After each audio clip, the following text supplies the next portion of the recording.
fast tracked. I really don't want anyone listening to this podcast. I'm done. Let's talk about things that flag. I think that you need to do a better job at prioritizing what you're passionate about, because you're an emotional arguer. And I disagree with that. We were arguing about you waking me up, and you had the audacity to get out of the shower and wake me up so that we could have an argument about you waking me up.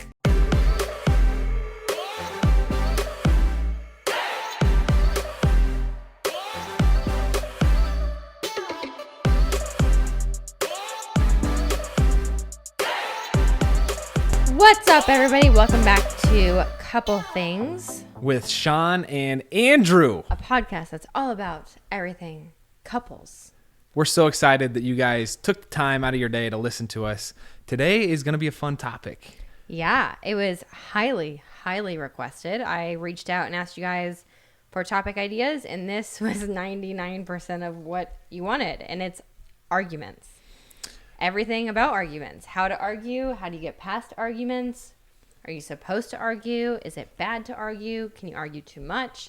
It was literally every question about arguments. So thank you guys for your submissions on the topics. We're definitely going to try to cover as many different of your submissions as possible. But we wanted to start with arguments because it's something you and I are pretty experienced at. We're really good at it.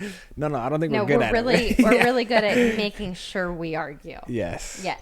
We're still figuring out the how to be good at arguments. Yeah. So, hey, before we really jump into it, if you guys could subscribe and rate the show on whatever platform you're listening on, that would be great. It really helps us out. And we like having you around. So, anyway, I wanted to first kind of lay the correct way to perceive arguments, if you will. Okay. And I think it's important to view them correctly because some people are like, they're like, oh, me and my boyfriend just got in an argument, and so I don't think he's the right one. Yeah. I mean, I don't know your opinion. I feel like I know your opinion, but I would say arguments are a really good thing. Yeah. Because if you aren't arguing, and I'm not talking about like hitting each other. That's a whole different thing. That's a different issue. There is a difference between arguing and fighting. Yes. Important distinction. But arguing, I think, is a good thing because that means you're voicing your differences and your different opinions. And that means you're not like stuffing them down and holding them in and letting them build. Yeah. Like you're getting them out there. So here's how we view relationships. It is my goal to make Shawn the woman that I see in her, that I see that she could become. And so the only way to do that is, one, for her to be honest with me about who she is. And then two, for us to have honest conversations about how, hey, Shawn, I didn't like how you did this. I think you could do better. So there's a lot of responsibility in that. And about keeping me accountable to who I should be. Is that what you're trying to say? No, about me calling you out on the right things and not being selfish about, Shawn, you never do the dishes. You need to do the dishes more. Okay. You know what I'm saying? You should elaborate. There's really important things that are worth arguing about. Absolutely. And then there are other things that I want to argue with you about, but I shouldn't always. Okay. Was that enough of an elaboration? I think so. Okay. So the other day. Yes. I really wanted your help in feeding Drew. Okay. Right? Because I had taken care of Drew most of the day, and I felt like I was doing what? Nothing. Keep going. What, you laughing at that? No, I'm not. I felt like you weren't doing anything to help Drew out, and we got in an argument because I was selfish, and it wasn't something that made you a better woman. Yes. No, I agree with that. I'm not laughing at you. I'm laughing at like the situation and how it is interesting because with arguments, you can see trends with arguments. I think if you like take a step back in relationships, and if you take a step back and really identify what it is that causes arguments, you can probably find patterns. So for us, Drew is a huge like argument starter just because we're still figuring out parenthood. And this is why I was laughing. I mean, we're 2 months in, so we'll always continually figure out parenthood, I feel like. But I was laughing because we have gotten in so many arguments about her just because it's such a foreign topic and it's such a new, I don't know, part of our life. And the only thing I can relate it to is our dog. And when we got Nash, Wow. every day it was a new argument. It was conflicting opinions of how we should, raise him and teach him, and now teaching a child. And Yeah. but I will say, going back to the patterns, our patterns that we've identified, we always argue when we get tired. And it's always this emotional, irrational, we have no idea what we're arguing about, but we're just screaming at each other. We always argue about roles, just trying to figure out like whose job is what. And then we argue about appreciation. So True. Recognition. not feeling appreciated or recognized or... And what you just said, I think, is extremely valuable, not only in arguments and relationships, but like pretty much anything you're doing is like finding patterns and being able to like place things in an organized way so that it's not always like this unexpected, oh, we got in an argument at 8 a.m. I don't know why we always do that. Well, Shawn is not a morning person, so that's a pattern that I need to be aware of. Yes. But anyway, all that to say, arguments are healthy. Fighting is not. Arguments are healthy because you have two people who you and I are way different, honestly. Yes. We're way different and we're trying to figure it out. So Well, it's like, it's good. Not to interrupt you, but one of my favorite, I don't know if you would consider analogies, that I've heard was given to us by our premarital counselor, which I think premarital counseling is amazing. I rejected therapists. I was like, the only reason you would go to a therapist is if you're weak or you have massive issues. And I've had a lot of people suggest therapists to me over the years, which should probably be a sign. And I never went to them, but we finally went to one when we were engaged, and it changed my life. Like, I want to go to a therapist every day because it was so good. But something he said is, in any relationship, you have to look at it as if you both are speaking different languages. So it's like Andrew speaks Chinese and I speak French. And it's this constant battle of trying to learn each other's language, how you argue, if you're emotional, if you're, if you go by the facts, if like we just see things just as human beings, we see things completely different and we react to things completely different. And it's this forever, ever changing process of learning each other's language. And it's hard and it's frustrating and it causes a lot of arguments. But if you go into your arguments with that mindset of, okay, what is it he's trying to say? He might be saying it in a way that sounds offensive to me, or I'm good at that. I might get defensive because what he's saying is something I would never say. And I just have to kind of translate it slowly and without anger, which can be really, really difficult. There's so many things that we do wrong in our arguments. My biggest thing is my tone that I convey things to you in. But it's an example. That's a perfect example. Like, yes, you convey things in the wrong tone to me, but that's how I perceive and like that's how I speak. But continue. Sorry. I feel like we have different types of arguments. Yes. Let's address what our different types of arguments are. Okay. Well, the surface level, the like beginner, is disagreements. Yes. So that's where it starts. So Andrew, for instance, no, here's a specific example. Shawn just bought a whole bunch of new furniture that we did not need. That started at a disagreement. Let's play this one out. Okay. Okay. So I presented the idea of let's refurnish our living room and dining room. I feel passionate about this topic. Andrew disagrees with that opinion. That's our disagreement. No, I don't disagree that you want to refurnish. No, you disagree about the whole idea. Yes. Okay. So we disagree and we talk through that disagreement. Will you please stop messing with this microphone? It's giving me anxiety. Here's my biggest thing with that issue is... If we have an audio issue, by the way, this is on you. I think that you need to do a better job at prioritizing what you're passionate about because you're an emotional arguer. And I disagree with that. This is fun. Yes. This is fun. But let's get back on topic. Okay. Because we don't need to rehash So disagreements. this issue. So yes, furniture. We disagreed at a surface level with the idea. We had disagreements with that. Yeah. And we talked through the disagreements of like why do you think that, and why, present your argument type thing. And then I feel like our disagreements then take a step further into arguments. Okay. And an argument becomes emotional.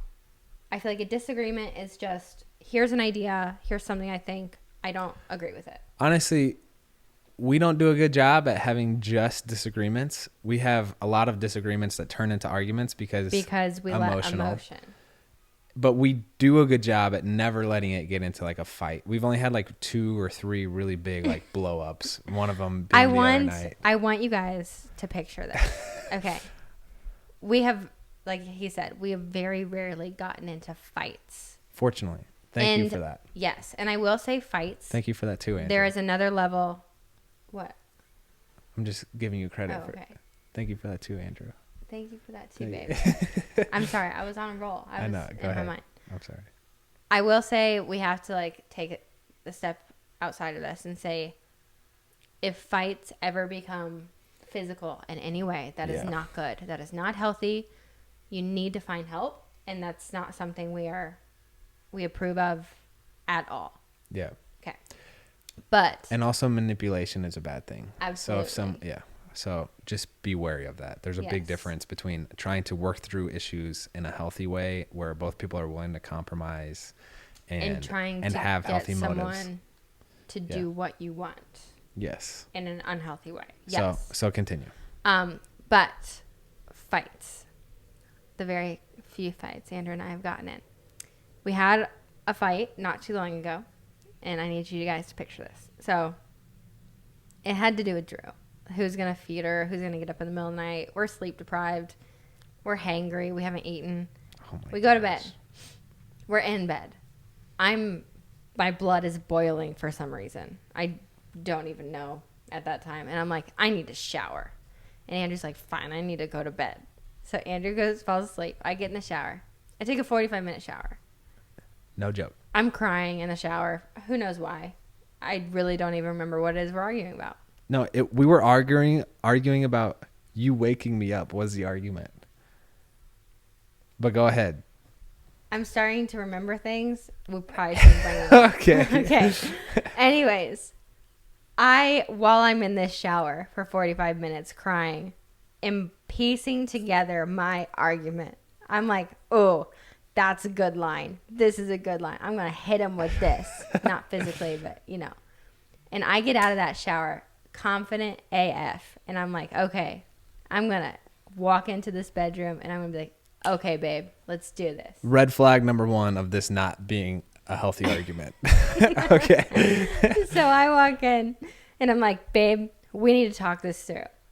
And all I see, it's like pitch black in our bedroom, except, when you like your eyes adjust and you can see shadows. All I see are Andrew's arms being thrown up into the air as he's laying down in bed. I've just never done this in my life. Shaking his hands. And he's talking. He's like, are you kidding me? I never talk with my hands. Right now. And he's like, I can't believe you woke me up. Our argument, we were arguing about you waking me up, and you had the audacity to get out of the shower and wake me up so that we could have an argument about you waking me up. Yeah, wild. Again, taking a step back. Oh my gosh. We are well aware that we argue and we fight when we're tired and when we're sleep deprived and over things we're very passionate about and very emotional with and very attached to, which it was about Drew. We were tired. We were sleep deprived. We were hungry. It was just a bad situation. So, and that's one thing that has helped us. We were talking about patterns, but like putting things in context of, like I said, anytime before 10 a.m., Shawn, like if I'm being loud and obnoxious and like, coming at her, even if it's in a playful way, it's going to probably end in an argument. So realizing that the context does matter, but then also I find solace in this. I don't know if you do, but like Sean and I arguing about wedding planning. Like planning our wedding was a really stressful thing for us, and we had a lot of arguments during that time. But then I like to do research on like, hey, how many couples fight during the engagement process, and it's like 95% do. Mm-hmm. And realizing that that's normal to have arguments puts me at ease about whatever the topic is, just because it's like, oh, it's not like this is a make or break thing. Like this is just a normal thing that causes conflict that we need to work through. Does that make sense? Yes. So putting things in context, whether that's situationally or in the bigger picture of this is a normal conflict to have. Well, I want to add a couple things. So, one, this whole topic of arguing, we are saying it's healthy to argue, and we agree with that. There are relationships out there that are healthy and work, and you don't argue. So, like, if you don't argue and you have a healthy and great relationship, that's awesome. That works for you guys. But we're just talking about if you do argue, it's not a bad thing, or it doesn't have to be a bad thing. But I do want to bring up another topic that people have asked questions about, and that's, do you go to bed angry and wait until the morning to talk it through, or do you try to hash it out? There's a lot of like different opinions about that. And my first opinion, my like first thought is, we like to talk it out, fight it out, argue it out, whatever it is. And I feel like our trend and the way we do things is we always have that first argument that tends to be emotional. And that's just when your blood is boiling and we get all the opinions out, and we usually say a few cuss words because we just don't know how to communicate with each other. You're speaking Chinese, I'm speaking French again. Nothing's working. Not literally. I don't Not know literally. Chinese yet, but I'd like to. But it pretty much seems like that because nothing you're saying is making sense to me. Yeah. And I'm like, how could you say that? And you're saying the same thing to me, whatever. We usually then go to bed, and we're usually still kind of angry. And then in the morning, we have a cordial conversation where I'm able to say, okay, you said this last night. Yeah. I didn't understand it. Can you please explain it to me in a different way? And I think if, just a suggestion out there, if everyone is able to approach a conversation with such clear mindset of, okay, he said this or she said this, and it really hurt me, but I'm going to give him the benefit of the doubt and say, okay, I know you said this, but can you word it differently? I think it could go a long way. And one thing that I feel like makes our arguments, or when we have a productive argument, makes it productive, is like just being honest. Mm-hmm. So Andrew, when you said this last night, when we were having our big fight, it hurt my feelings. And then a lot of times we're able to just work through that issue and apologize for it, but then more clearly communicate, like, I'm sorry I said that. That's not what I meant. I really just want you to give me more appreciation. Mm-hmm. I want you to give me more recognition. And I do think it's important to mention that as a whole, generally, our premarital counselor said this: women want love and men want respect. And mm-hmm. So if I feel like I'm being disrespected, that doesn't end well. And if Shawn doesn't feel like she's getting enough love, like I'm hanging out with the boys all weekend and then I come home and don't even recognize her, that mm-hmm. doesn't end well either. Well, and I think something that's really worked for us, or is working for us and is beneficial, is acknowledging that in each other. So there's a lot of times where we'll sit down and we'll be like, okay, what do you need from me? Yeah. What is it you aren't feeling or aren't getting that you need more of? And when we're having these arguments in a cordial setting and we're trying to really talk them through, I'll say, Andrew, it's not to be offensive to you, but in this situation, when you said this, when you acted this way, I didn't feel loved. And I need to feel loved to feel secure in our relationship, to be able to feel confident as a woman, just like all of this. Yeah.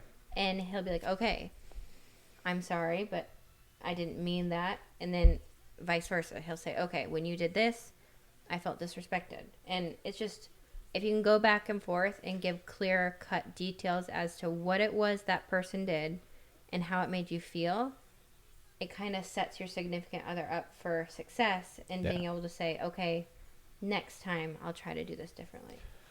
And again, that goes back to both parties wanting to be able to have a healthy argument and really work through issues well. But aside from disagreements, I feel like this is a majority of our arguments are just pure miscommunication. Oh yeah. So this is a classic line. I will never forget this. The other day we were talking about grocery shopping and I thought we needed to go to Kroger and Shawn thought we needed to go to Whole Foods or something. And at one point in the argument, Shawn said, "Can we not go pick the things up at Publix?" And I interpreted that as, let's not go pick the things up at Publix. And I meant it as a question mark. And that's hilarious. That happens to Shawn and I all the time. Of like, I hope you guys follow that. We'll write that in sentence form so you guys understand. Can we not go pick the groceries up at Publix? Do you guys understand how that could be wildly confusing? Lexi's confused. That's wildly confusing to me. Maybe to you. Anyways. Yeah. And so we had a 15-minute argument about that. And then at the end, Shawn was like, "Oh, no, I meant let's go pick the grocery." And I was like, "Oh, my gosh, that's hilarious." But also, I'm so mad at you. So the miscommunication arguments that we have are just us learning to speak your language, me learning to speak your language, you learning to speak mine. The third and probably my least favorite are just pure emotional arguments. Yeah. And again, identifying patterns. I think it's extremely important for me to realize the background that you have with this particular issue. Mm-hmm. For instance, one thing we've argued about a lot in our relationship is, "Shawn, why can't you be more social?" I just instinctively trust people inherently. Like, honestly, way too much. There's been a couple instances where I've gotten us in trouble because I've trusted people poorly. And you don't trust people. Like, it's frustrating because I'll be trying to have a conversation with someone we just met that I'm really excited about, and Shawn is not into it, and it's because you don't trust them. But it's also because, and we had tons of arguments until it got to a point where it was boiling and so emotional, and I was in tears, and I was like, you know what? I've had trust broken so many times by, the most extreme case is like a stalker. And I tried to put, like, when it got to that point and I'm bawling my eyes out and I'm like, I just don't want to have my trust broken again like that. Then it became clear to Andrew that, oh, this makes sense. Yeah. And we've actually had friends that we've talked to and in conversation, they've been like, we don't want to know about each other's past. We don't want to know about anything that they went through because we're living in the moment in this relationship. And to a certain extent, I get that. But for us, it's been really, really important to talk through bad breakups and ex-boyfriends and ex-girlfriends and traumatic experiences because it gives context as to why both of us respond to certain situations in certain ways. So another thing that we've argued a ton about is like self-image and me being self-conscious and me having body image issues. And because for my husband, it's like, why would you ever think this? You're beautiful. Yeah. I love this. Why are you not wanting to walk a red carpet? Why don't you want to wear this dress? Why are you crying right now? Because like all these different things. And it's taken a lot of time and explanation for me to explain gymnastics and eating disorders and, therapists for him to be like, okay, this is a situation I need to kind of tiptoe around and coddle and support. And I think being able to explain that to your partner is really important. I agree. And I feel like it's in the emotional arguments that we have where it's really important to realize that sometimes not saying something, even if I have the most rational argument for like, Shawn, that's the president of the United States and you can't warm up to him. Like that, in my mind, that's a rational argument. a lot of times in emotional arguments, it's best to withhold saying things. Yes. And all you need in that moment is love. Yes. That's the lesson that I've learned that I'm still learning. I do think, on another note, kind of moving on to another topic or another trick, I guess, another thing that we do with arguments that I think helps is we talked about this years ago when we were dating, or I think we were engaged actually. It was after the premarital counselor. Something that he suggested is don't bottle anything up. If something bothers you, say it right then and there, because you probably have less emotion and less anger and resentment build up right then and there than waiting a week and letting it happen a million times and then exploding in anger. So this can be frustrating for both of us because we will reiterate things multiple times to each other and we get so frustrated with it. But I still think it's better than letting it build. So, for example, you don't shut the cabinet doors. And I'll ask you once a day. Be like, babe, can you just shut it? And for me, it's better to say that. It makes you really frustrated. But then for me to build into this massive argument and just explode with emotion. Yeah, that's fair. And it become That's this good. huge thing. Which I'm more prone to harboring issues and letting them fester. Yeah, you should work on this. Like, one thing, I'm not mad. One thing that I've noticed as a pattern is that you get so mad when my vanity is dirty and your side of the vanity, I look over and it's just cluttered with like a million different things, but I have one thing sitting out and it just is too much. And it's like, I let it fester. This is the first time I've said anything to you about it. So, But then I'm not that mad let me just about it, offer but just something to go you. ahead. Perspective change. Okay. I actually clean up your vanity like as an act of love. Not that it bothers me. Thank you, I baby. truly, like, when I walk by, I'm like, I should clean it up for him. Thank you. Mine is a hot mess that is long gone. But it's actually an act of love for you. I appreciate that. Have you ever thought of that? I have not, but I have. Because I haven't ever said anything about your vanity. There is a big miscommunication when it comes to laundry. I know that you see it as an act of love to give me clean laundry, but it's so frustrating to me because I'll wear the same clothes every day, and I want those clothes ready for me to wear. It's actually an act of love to myself, so I don't have to smell the body odor. Okay, all right, we're going down a rabbit hole right now. Deep and dark path. I have realized, we learned this the hard way. We went on a vacation with Josh and Chelsea Axe, and I asked the foolish question. Very bad question to ask. What's the biggest argument you guys have ever had?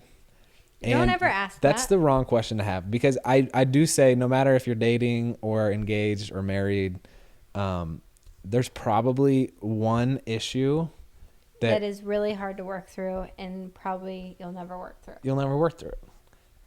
So again, which isn't a bad sometimes thing. It's better just to let things be. Well, and I want to add to that. You probably will have this one topic that you guys probably will never agree on, and that does not mean that that person is not your person. Yeah. There is no person in the entire world that you're going to agree about every single thing in the entire world on. It's just not possible. We're human beings and we're different. We're wired different. We change.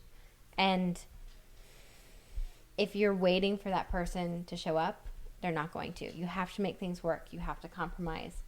You have to see things differently. That's what makes relationships fun and different. Yeah.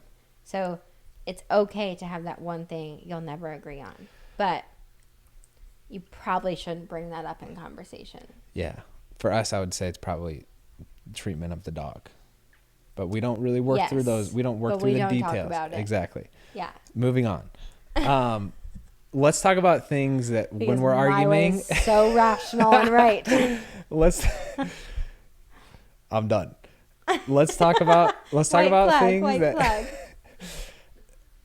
things that we do when we argue that work well and things that don't work well. So I feel like using I versus we is something that can be a useful strategy, because I don't want to necessarily call something out in you that really I'm involved with. And it's also a more gentle way to communicate a message. So like, hey, Shawn, we should work on closing the cabinet doors. It's better than you need to close the cabinet doors. As right? long as you don't say it with spite. I agree. Yeah. Yeah. And there's definitely a wrong way to say Yes. it. That because you can get like kind of snarky. Oh, yeah, we're doing a good job, huh?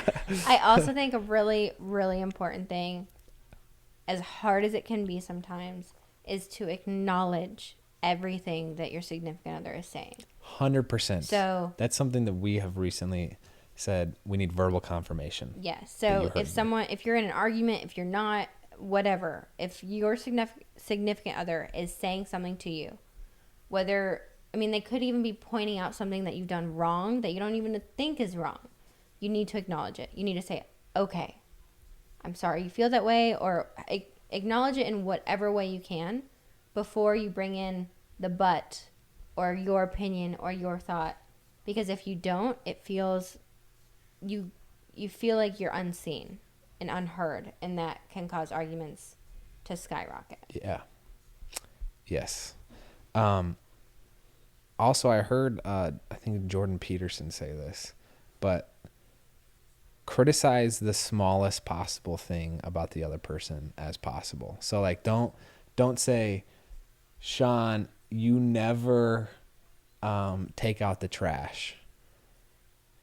I think is an important thing that I'm working on is saying, hey, Shawn, when I asked you to take out the trash and you didn't that one time, it hurt my feelings because I felt like you didn't hear me. It's really easy to exaggerate issues, and again, that's letting them fester and build. So you have to point them out as they happen, so that you're setting your person up for success to succeed the next time.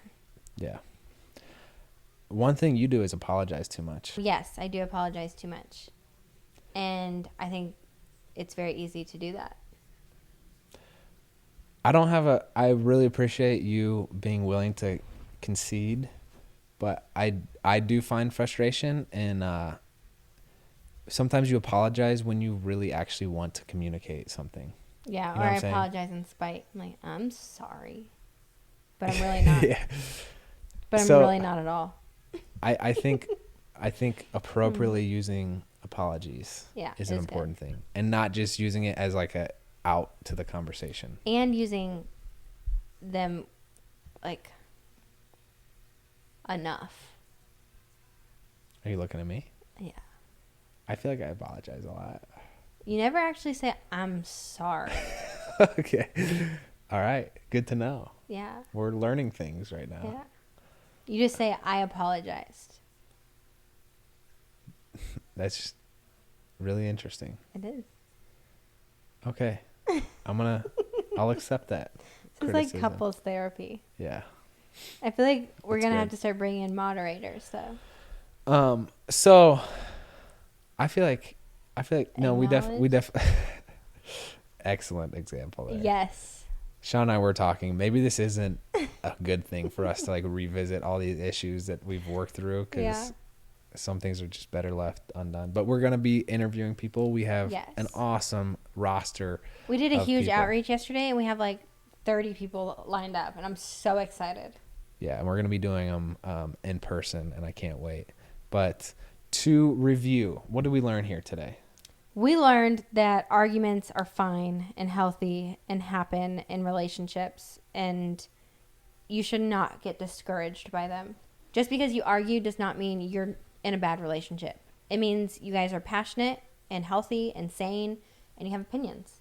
And as long as you're willing to be open to the opinions of that other person, you don't necessarily have to agree with them, but as long as you're open to listening and hearing them, you're great. Yeah. But you have to be willing to listen.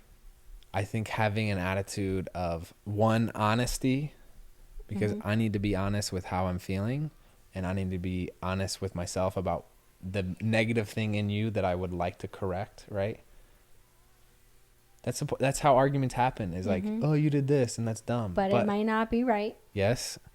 Having an attitude of forgiveness. Absolutely.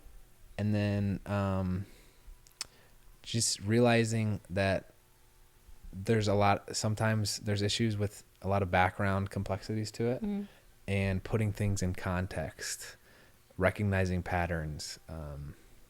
Those are the lessons that Shawn and I have learned so far in our. And we're still learning. How many years have we been married? 4. This is our. We're coming up on 4. We should know this. 3.5. We're coming up on 4. Yeah. But we would love to get your guys' feedback on. Did you agree with how we argue? Do you agree with how we view arguments? There's probably going to be some like marriage counselors that'll listen to this and be like, "Whoa, what a train we really wreck." need to work with them. They're on the fast track. I really don't want anyone listening to this podcast. But we would love to hear your guys' tips and tricks. Maybe we didn't mention this, but Shawn and I do have one special place where we go to have hard conversations. Oh my gosh! But no. That is not that? a we. That is a you. So Okay. Andrew didn't even notice this. I picked up on this pattern early on in our dating relationship.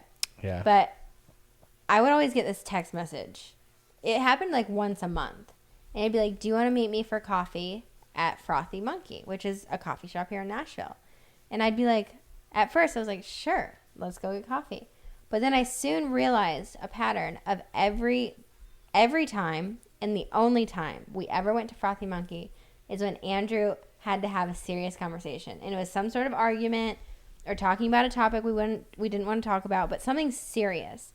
And it got to the point where I had like PTSD around Frothy Monkey. Yeah. I'm like, what did I do this time? We haven't been back there much. No. But if you remember, it was like towards engagement. You're like, do you want to go to Frothy Monkey? I literally said to you, I was like, what did I do this time?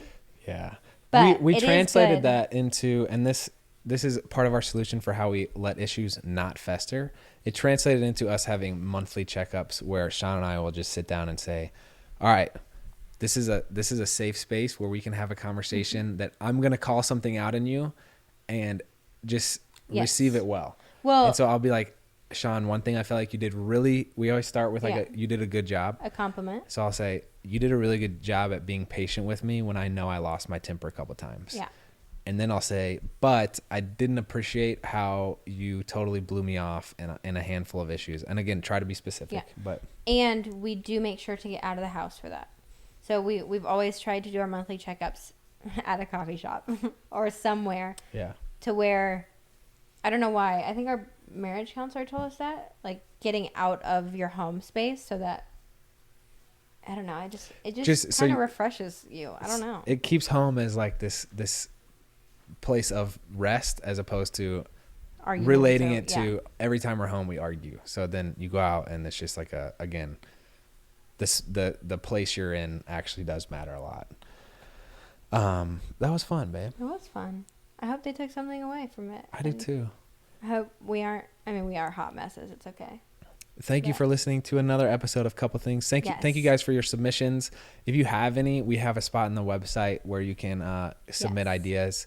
And we'd also love to potentially involve you guys in audio clips and video clips too. So we'll talk about more of that later in Instagram stories where we'll kind of intro an episode with you guys saying and talking about an issue that you guys have had and then us addressing that issue in the episode. Yes. I'm not rambling. No, I was just trying to follow it.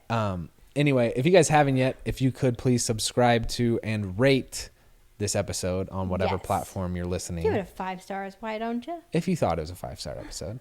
And stay tuned for next episode of Couple Things. Yes. This is Shawn and Andrew. Out.